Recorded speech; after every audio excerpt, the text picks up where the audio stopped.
सास के साथ सोने वाली बहू। रजनी और अमर की शादी को अभी कुछ ही महीने हुए थे। अमर अपनी पत्नी रजनी से बहुत प्यार करता था। शुरू के कुछ दिन तो सब कुछ ठीक ठाक चलता रहा, लेकिन फिर छोटी छोटी बातों पर अमर और रजनी का झगड़ा होने लगा। अरे, तुमने फिर से गीला टॉवेल बेड पर डाल दिया। कितनी बार तुमसे कहा है कि सारा बेड गीला हो जाता है। अरे गुस्सा क्यों कर रही हो? गलती हो गई मुझसे, अगली बार ध्यान रखूंगा। बस हर बार पर बस यही कह के चल देते हो। सारा दिन सफाई तो मुझे करनी पड़ती है ना। देखो रजनी, इस तरह नाराज मत हो। मैंने कहा ना, मैं ध्यान रखूंगा आगे से। और फिर रात के वक्त रजनी अपना बिस्तर उठाकर बेडरूम से बाहर जाने लगती है। अरे क्या हुआ रजनी?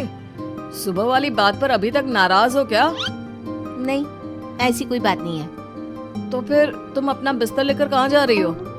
मैं मम्मी जी के कमरे में सोने जा रही हूँ। मम्मी जी अकेली है ना। अरे कैसी बात करती हो रजनी? शादी के बाद लड़कियां अपने पति के पास अपने बेडरूम में सोती हैं। सास के पास कौन सोता है?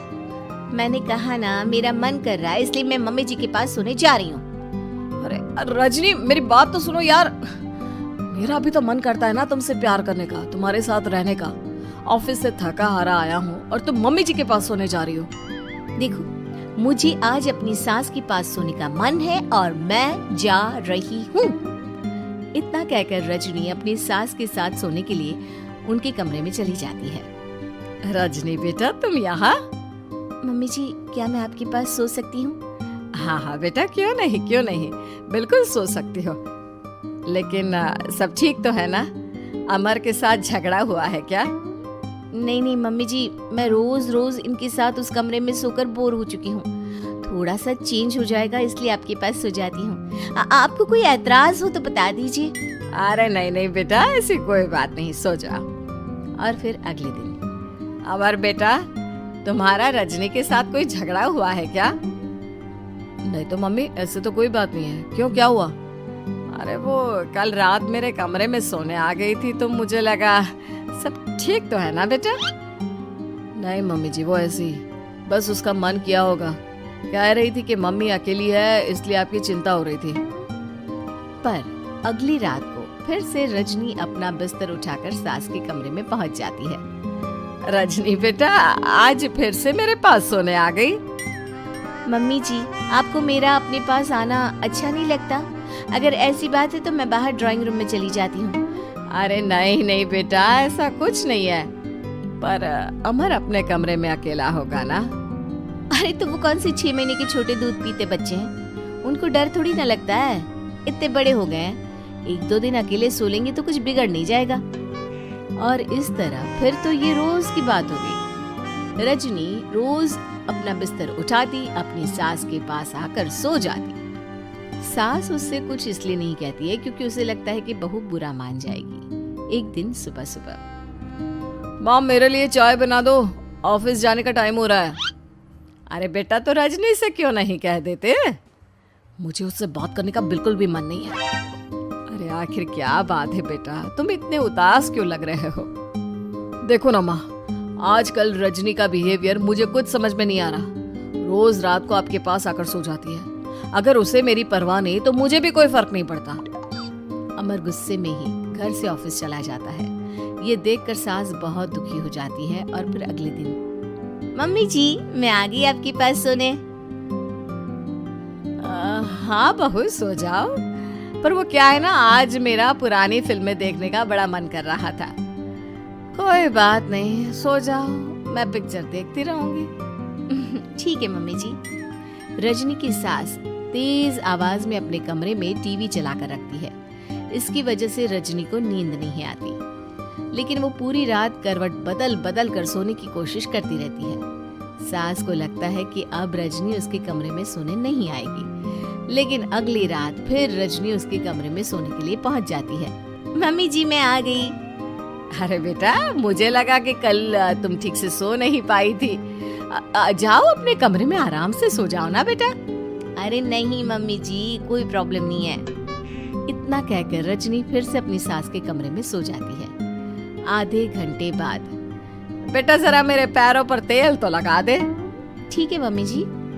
रजनी अपनी सास के पैरों पर तेल लगाकर जैसे ही सोने लगती है, आधे घंटे बाद फिर से।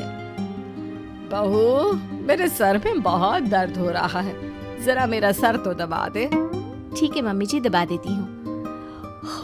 बहुत जोर से नींद आ रही है। अपनी सास का सर दबाकर रजनी फिर से सोने की कोशिश करती है, पर आधे घंटे बाद फिर से।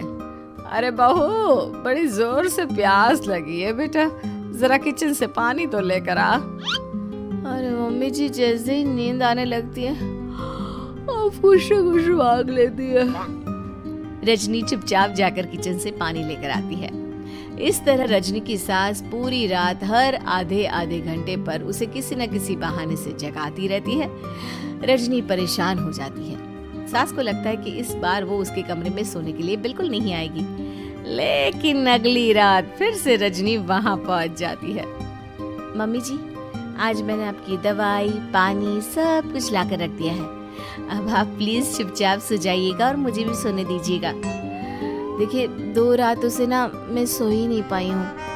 अच्छा ठीक है बेटा, सो जा। थोड़ी देर के बाद रजनी की सास बहुत जोर जोर से खर्राटे लेना शुरू करती है। खर्राटे इतने तेज होते हैं कि रजनी के कानों में दर्द होने लगता है।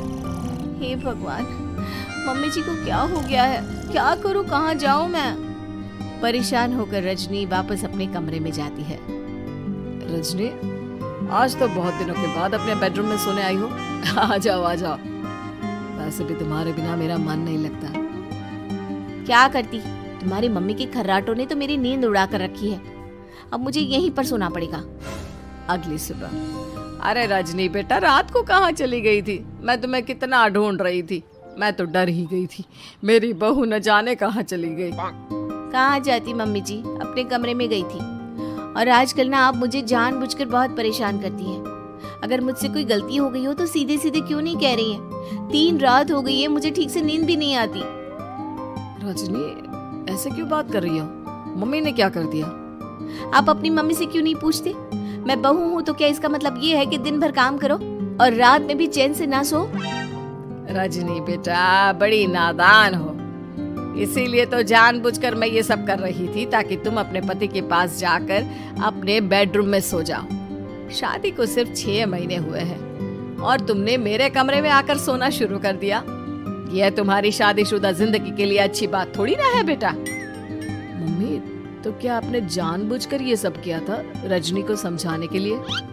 अरे तो और क्या करती, दुनिया की पहली बहू है ये जो पति को छोड़कर सास के साथ सोने चली थी।